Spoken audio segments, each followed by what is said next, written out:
there's all these stories about, guys over in Macedonia who are running these fake news sites. Number 24 is content farms in Macedonia. Бидејќи ако се направи грешка, таа ќе биде кобна. Нема враќање назад. So Europe need to remain more sexy lady in the world. Ајде, мајката! Господа ја чува Македонија и низините граѓани.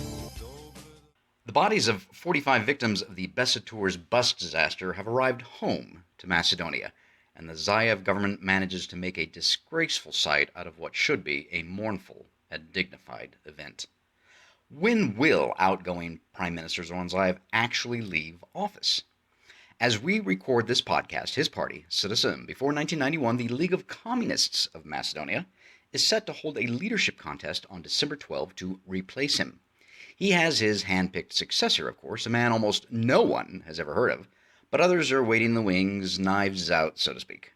Also, as we record this, the minority ethnic Albanian party, Alternative, is literally debating whether or not to join Zaev's crumbling government and to give him a few more votes to keep his government in place for a few more weeks or months. And as we enter December, when the EU is set to decide yet again on whether or not to start accession talks with Macedonia, Bulgaria, now in the process of forming a government, has once again said they will not allow Macedonia to start those talks, claiming, among other reasons, so-called, quote, hate speech, unquote, against Bulgarians. Bloody buggers, those fascist Bulgarians. We'll discuss all of this and more on this episode of the Macedonian Content Farmers Podcast. I'm Jason Miko, coming to you from the foot of the Catalina Mountains in Oro Valley, Arizona. And this is Cvetin in Skopje, Macedonia. Good afternoon. How are you? Hey, good, I guess, considering everything's happening here. It's a Friday afternoon there, December 3rd. This is episode 128 of the Macedonian Content Farmers Podcast. End of a week. Very sad for all of Macedonia to have this day and these 45 victims. We haven't had a podcast since the bus disaster, and that was, I think, November 24 or so. And we should probably... Yeah, okay. So, yeah. So, the bus, Besa Tours, one of 4 buses and a caravan, I guess, coming back from a 3-4 day trip to Istanbul. Somehow there was a terrible accident in Bulgaria in the middle of the night. The bus burned very, very quickly. 45 people died. Many of them burned beyond recognition. The bodies arrived home today. The government of Zoran Zaev actually wanted to, as I mentioned in the monologue, make a spectacle of this, have a large, live stream, basically, event and blast it on the giant Megatron TVs in Skanderbeg Square. And the families, of course, were horrified by this and asked for, private funerals. What else regarding that funeral can you tell our listeners about?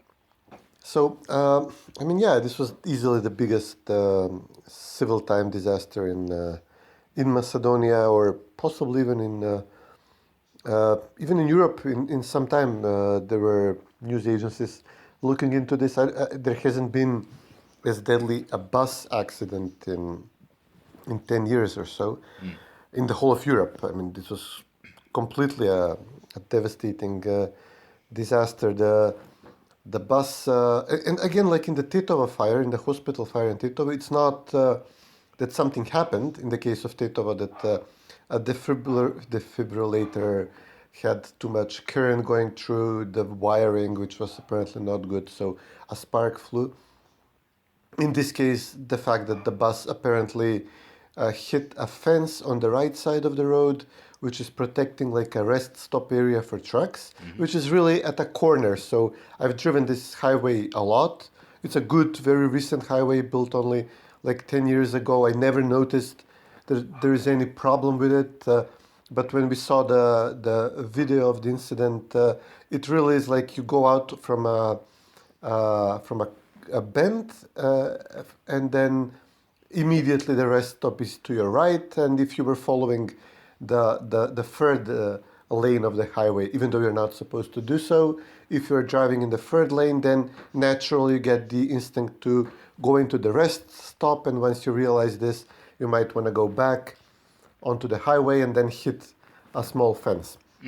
But both situations are relatively minor incidents. In both cases, the hospital and the bus caught fire and then burned to a crisp, which they're not supposed to do. I mean, the hospital was supposed to be built from not inflammable materials, but at least something that's not going to burn in few minutes. And the bus also burned so quickly that the people didn't have time to break the windows, even though there were apparently those pointy hammers you used to hit the window to break it. Apparently there was such a device, or several of them, but they didn't have time before the smoke filled the bus and they started losing consciousness, and only the 7 people at the back of the bus managed to get out, and even injuring themselves, falling from the bus, etc. So there is an issue with the highway, but it's a relatively minor thing. And then there is other issues like whether the driver was too tired, whether he was sleeping, speeding. It was a night route from Skopje to Istanbul and back, and this is very popular for, take the family, for shopping. It's still like the imperial capital, go visit, do some light shopping, maybe some light smuggling. And this is a reason, well, this was pointed as a possible reason for the disaster because the Turkish Lira collapsed, so the gasoline in Turkey is half the price it's in Macedonia. And one theory was that the driver was smuggling cans of gasoline, to cover his cost, the cost of the trip. The trip is ridiculously cheap. It's like 80 euros for 2 nights in a hotel, which is, the trip and the hotel, all in all, it's 80 euros. Wow. So this dirt cheap price, it's also leading to speculations that he was smuggling something. The other theory was that he was carrying chemicals used to make heroin, but this was published in some low-level Bulgarian newspaper. So, and it doesn't really make sense. I think most of the manufacturing of drugs is done in Turkey, and then you just smuggle it through the Balkans as a finished product. So these were the two, conspiracy theories. The Bulgarians said that they have determined the cause, but they still haven't made it public. So they know what was the reason. Whether they're keeping quiet to prepare charges for the owner of the company who is in Bulgaria, remained there after the disaster.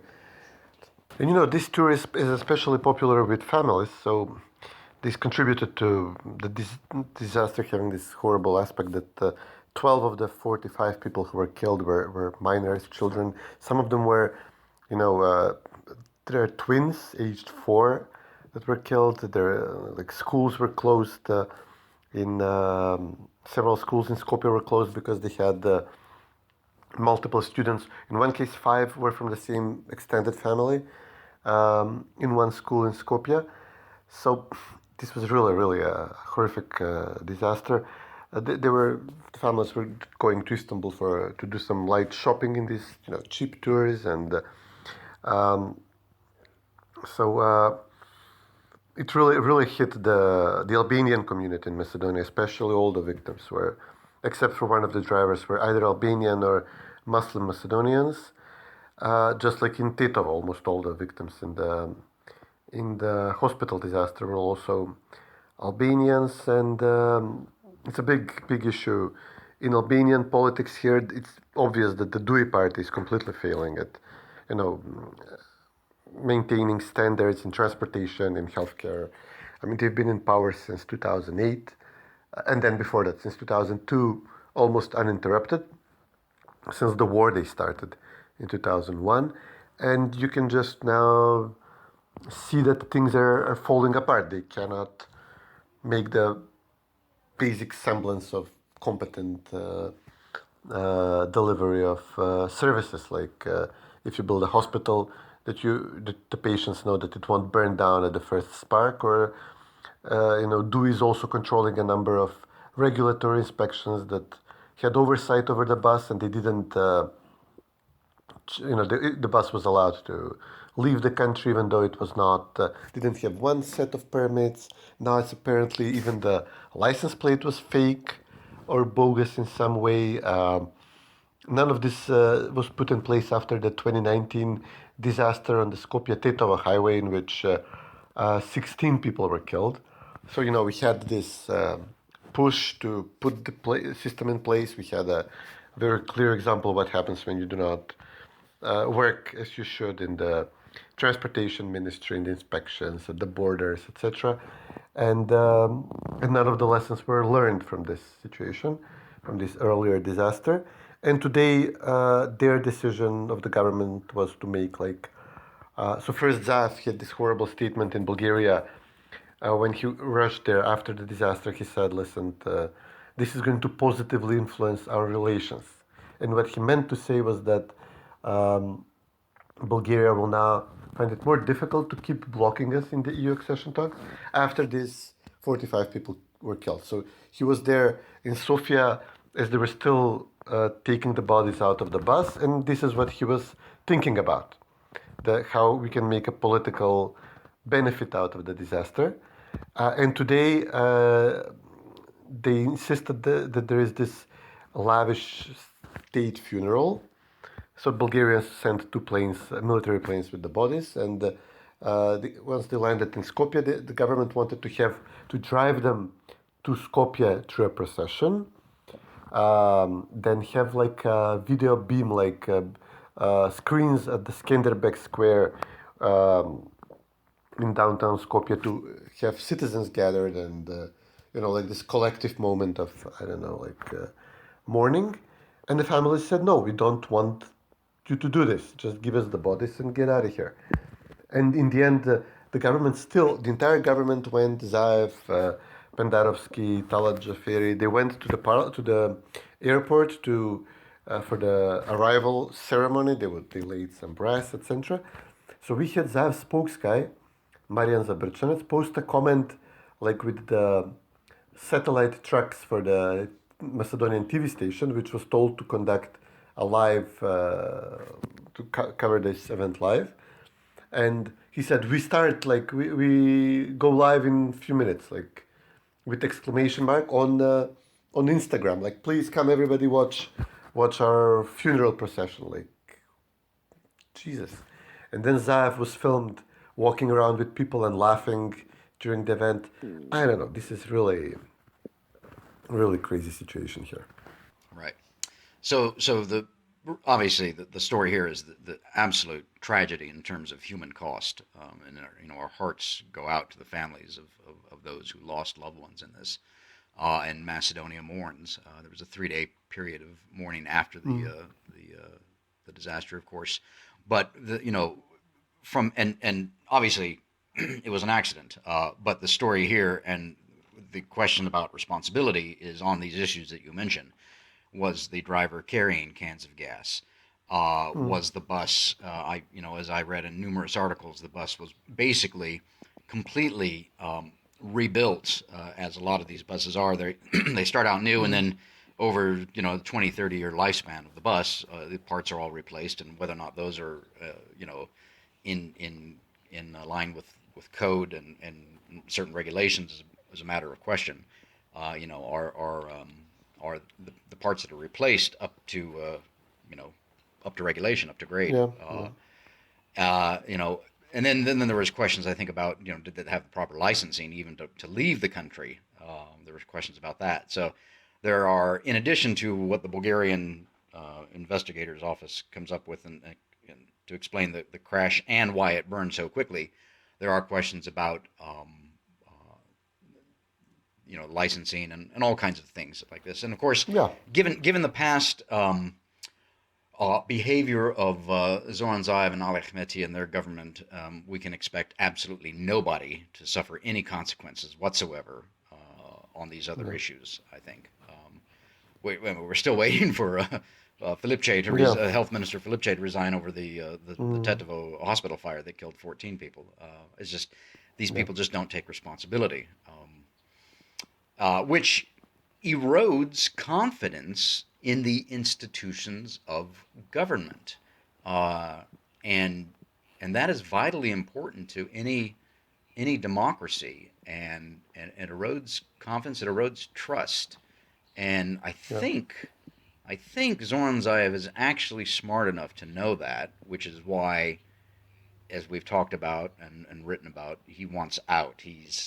I go back to that picture of him in Parliament after the failed vote of no confidence, when the opposition couldn't quite get to 61. They got to 60, leaving Zaev with 59, which is, you do the maths. It doesn't take any algebra there to know that he doesn't have a government, basically.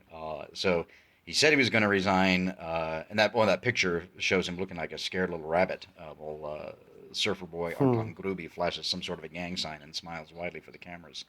Yeah. So Zaev is in the process of leaving. He says he's going to leave. Nobody on his side wants him to leave. Obviously, Ali Ahmeti and Artan Grubi and Dui are furious that he wants to leave because they've got a bargain between them. They got many bargains between them both. But so as I understand it now, so there actually is going to be there is a leadership contest planned for the 12th of December within SDSM. Party members vote, and as I understand it, there's about 50,000 party members that can vote in that. Yep. And today, Friday, December 3rd, is the deadline for challengers to file. And I think the deadline was 4 p.m. It is now after 4 p.m. in Skopje, the Republic of Macedonia.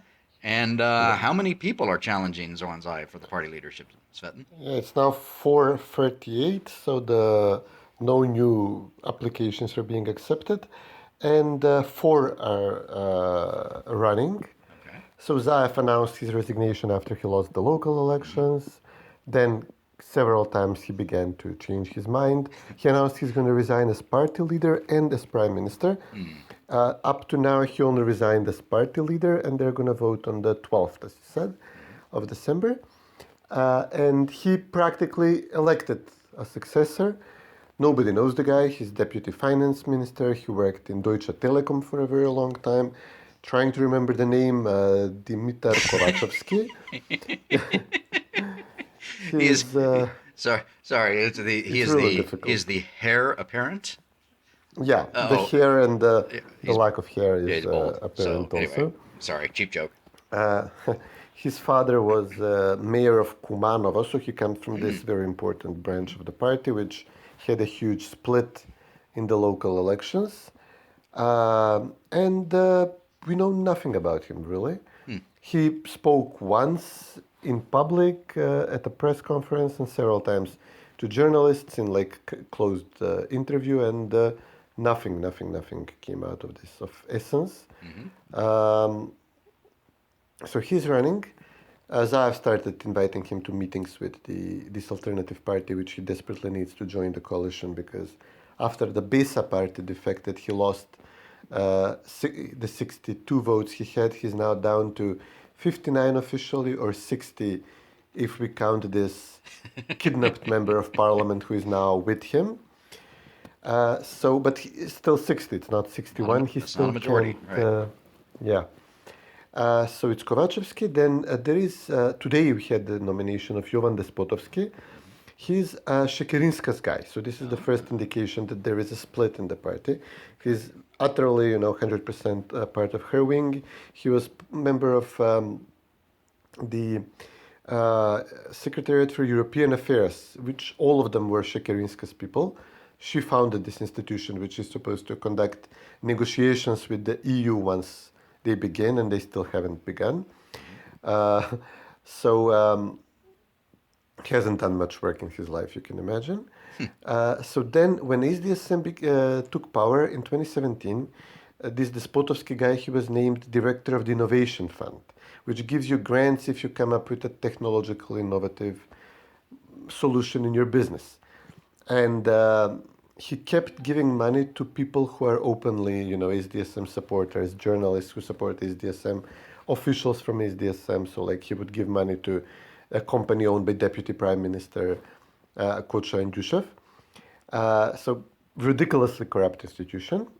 And since he was removed from this place and he was appointed head of the industrial zones, which were foreign companies set up under this very successful project by Nikola Gruevski. And he's now trying to pretend that he did this, that he's responsible, or, he should be thanked for the dozens of companies that operate in Macedonia in these industrial zones, even though SDSM protested this solution, this option, this formula. And he did nothing. Despotovsky did nothing to bring this about. So he's the second candidate. He's now running as the industrial bureaucrat or something.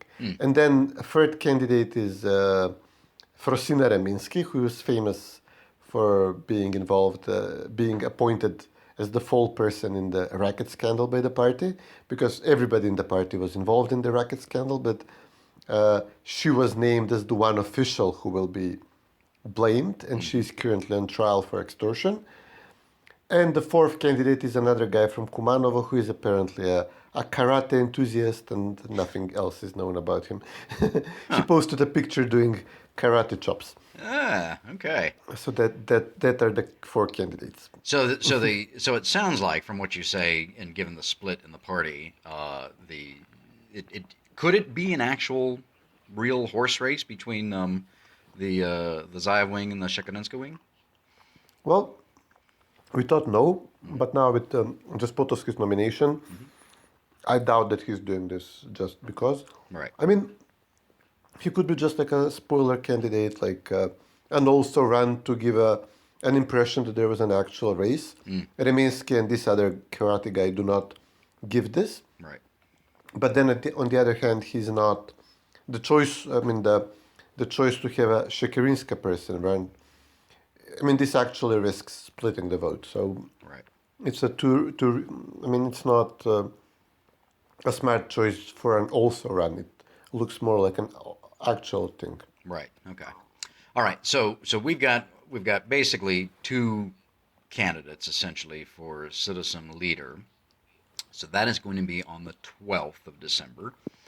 In the meantime, Zaev is still the outgoing prime minister. He is trying to cobble together a majority. As you mentioned, he's got probably 60 votes. Opposition has 60. 60 out of 120 is not a majority. Just like our U.S. Senate here is 50-50. It's not a majority. So Zaev is meeting with the Albanian party Alternative, and I think they're meeting, or they've been meeting off and on. Alternative says that they're interested. They've got a high price that they want Zaev to pay, basically a deputy minister and 3 ministries, I think, or something like that. They are, as I understand it, their party leadership is supposed to meet this evening to discuss this. And I think, from what I've read at least, that there seems to be a split within their party as to whether or not to accept Zaev's offer, or actually whether or not Zaev is going to accept their offer. To use the British expression, they've got Zaev by the short and curlies on this almost. Yeah.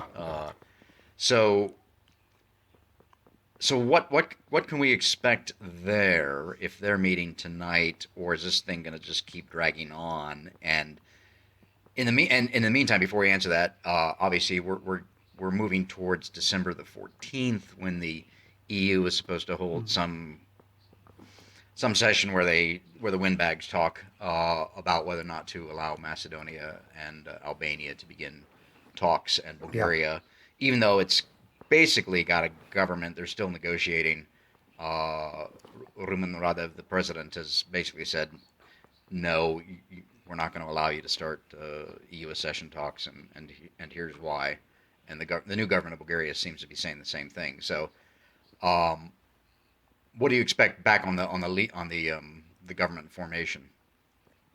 Well, yeah, I mean, he does not have 61 votes. He survived the vote of no confidence in parliament by kidnapping this Besa member of parliament. Right. So even the constitution says you can't have another vote in 3 months, although it's doubtful. The vote didn't actually take place, so it's not clear whether this will work or not. This applies or not, but yeah, it's likely that he will survive for a few months.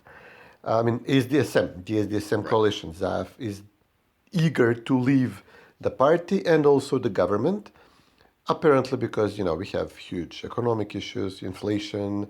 It's really noticeable. We have Bulgarian demands, which are apparently excessive. We have energy crisis.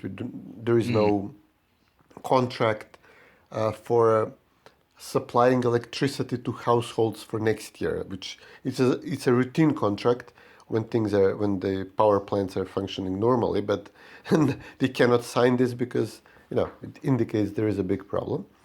So all these problems are accumulating. Zaev wants to go. Dewey kept saying that he can't leave, that he needs to remain in place and needs to sign a treaty with Bulgaria. They're saying, but also they're indicating that when they say, listen, we have a deal with Zaev that he will stay for 4 years, that we will stay as a coalition for 4 years. So he says, that's a way for Dewey to also say that, well, if Zaev leaves, we can break the coalition and maybe make a new arrangement elsewhere. So this is, I think, the game they're playing. The party that left the coalition, Besa, it only had one seat in government. It's the agriculture ministry, which is now vacate. There is no minister.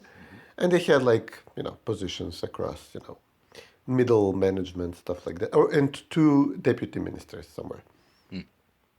And now the alternative is apparently demanding 3 departments in the government, so triple the price, and plus 1 position of deputy prime minister.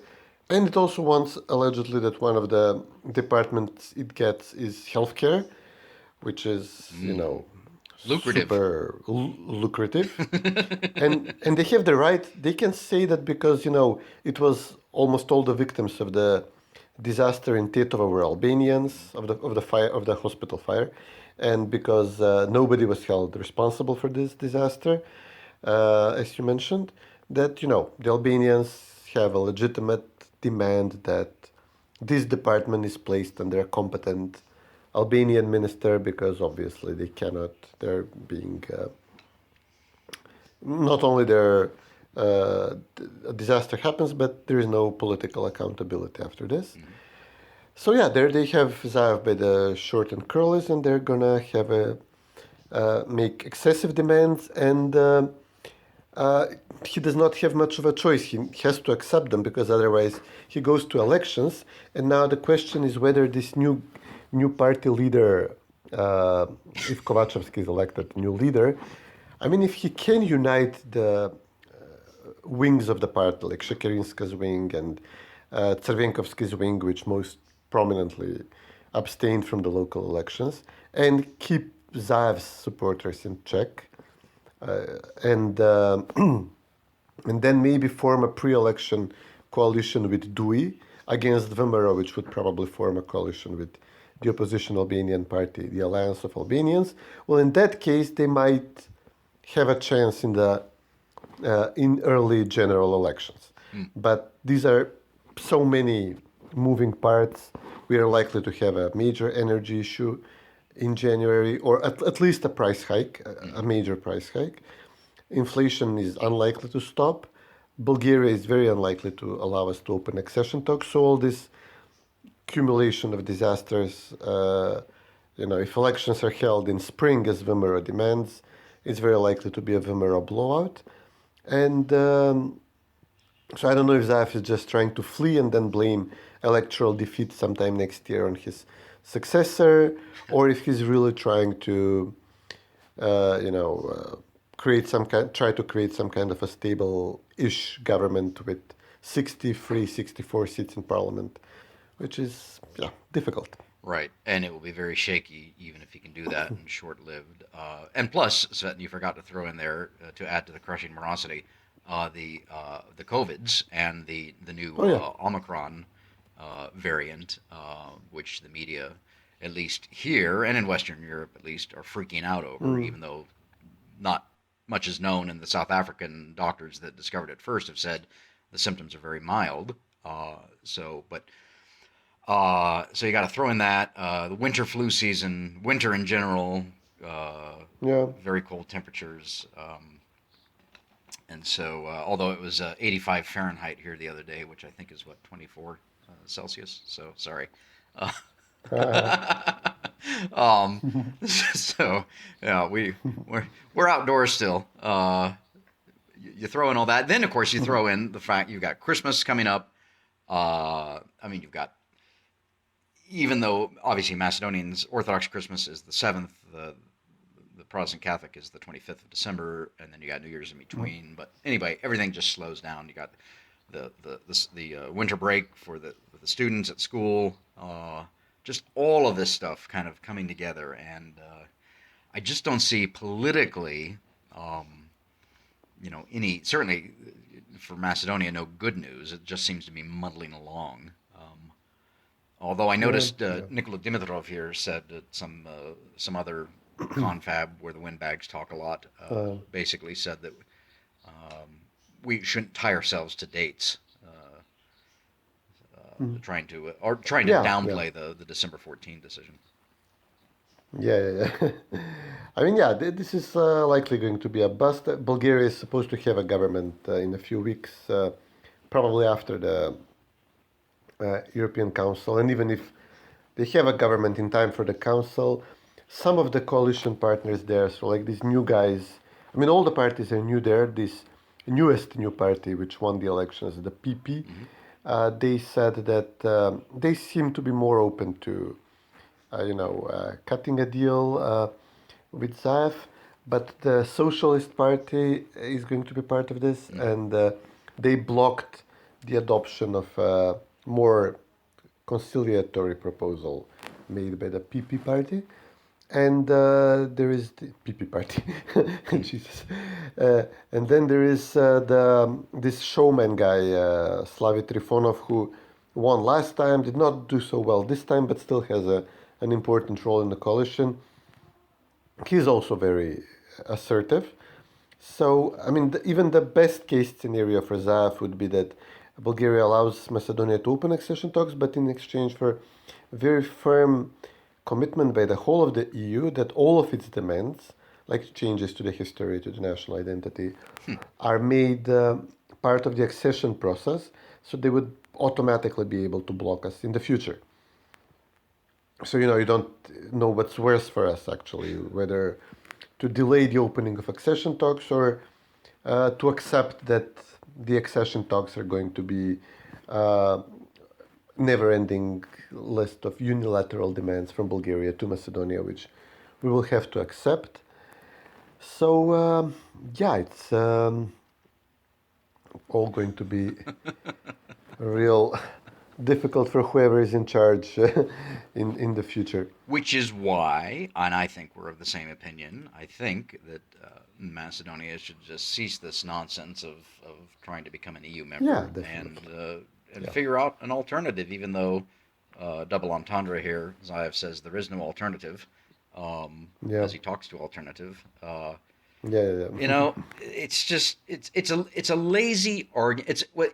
That argument, there is no alternative to EU membership, is, number one, it's designed to shut down debate. It means we're done talking, you can't say anything else. It's a lazy argument. It means that there's no other way, seriously. Other countries have been able to make it without being a member of the EU. And of course, our friends in the United Kingdom left the EU for a lot of reasons. Obviously, the Poles and the Hungarians have their issues with the EU, although they want to remain as EU members. But for them, it's an issue of sovereignty. As we've talked about many times in this podcast, a sovereign parliament of a nation state, a country, cannot therefore then give its powers to another parliament, in this case the European Union.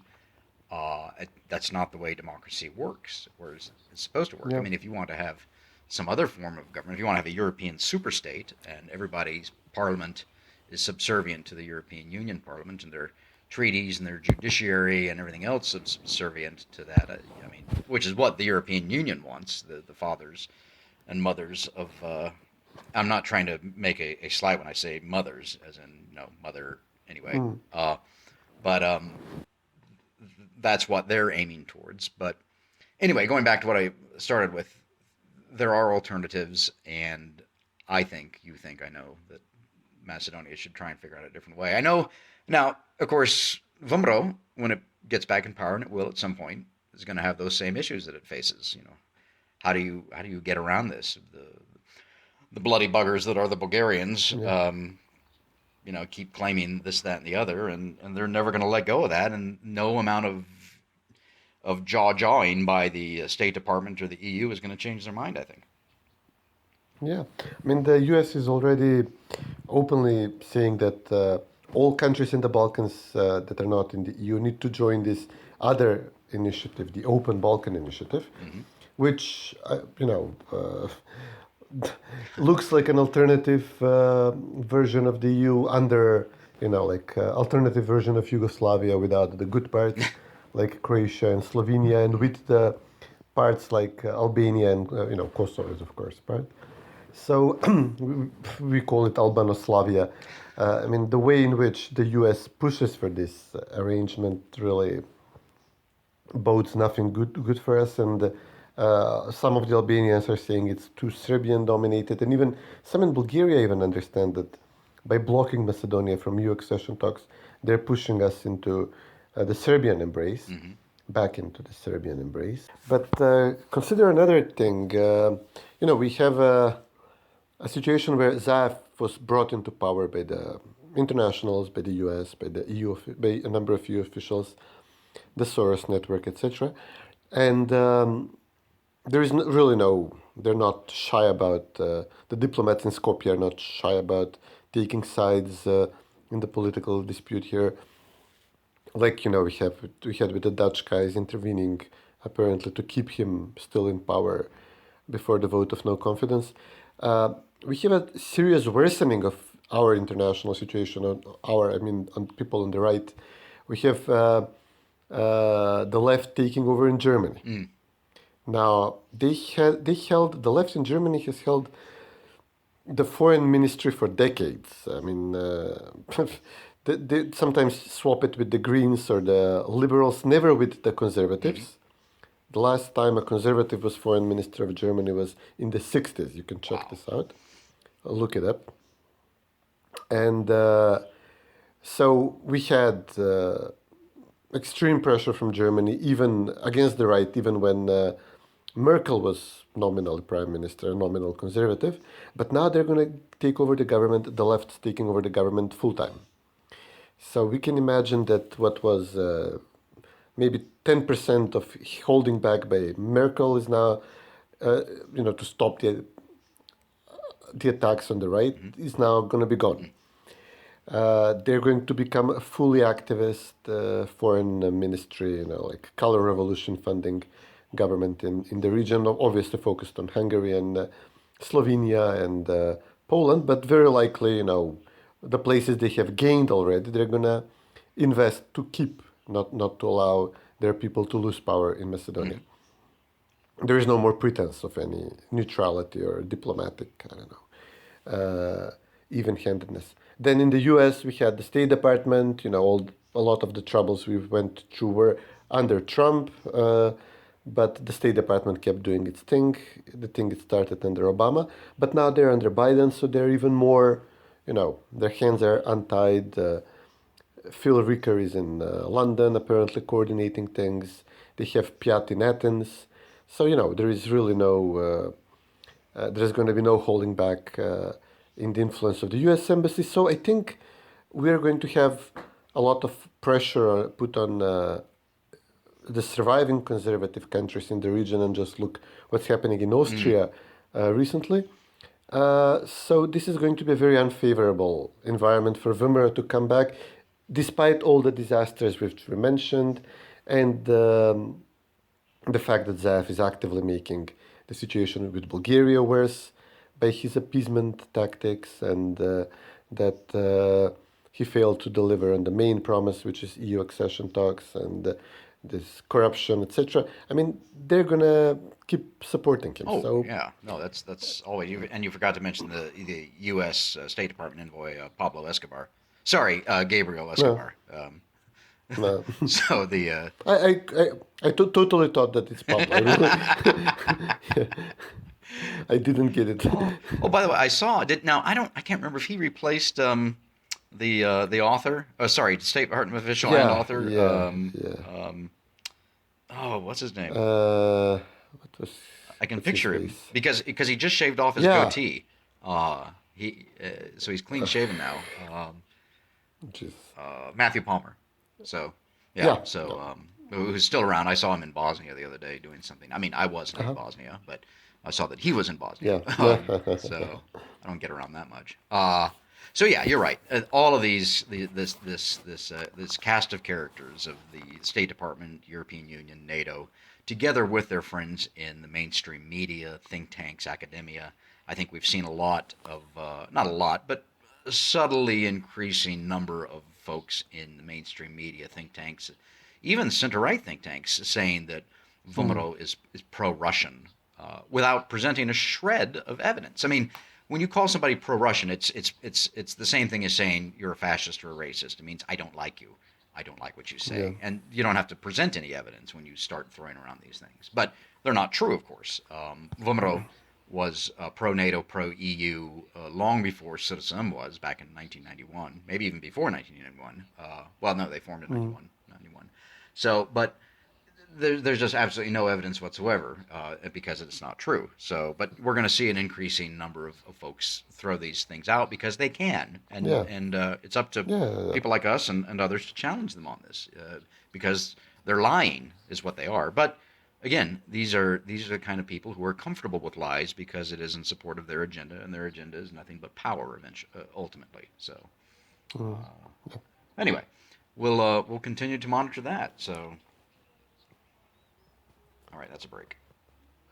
We didn't. Yeah, sure. We can close it, and I will record myself adding a bit more about the. We mentioned that it was a spectacle with the funeral today or the handing over ceremony, but we didn't go into details. You moved too quickly on the political stuff, so I'll record myself and then add it somewhere in my monologue there. It's called, and you know what the phrase is for the U.S. military. It's called the dignified transfer. Okay. Yes. Okay. I don't know if I don't know if other countries use that term or not.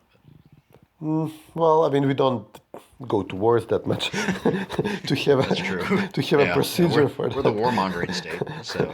Anyway, we haven't had much reason, although we're sending soldiers to Latvia apparently. So yeah.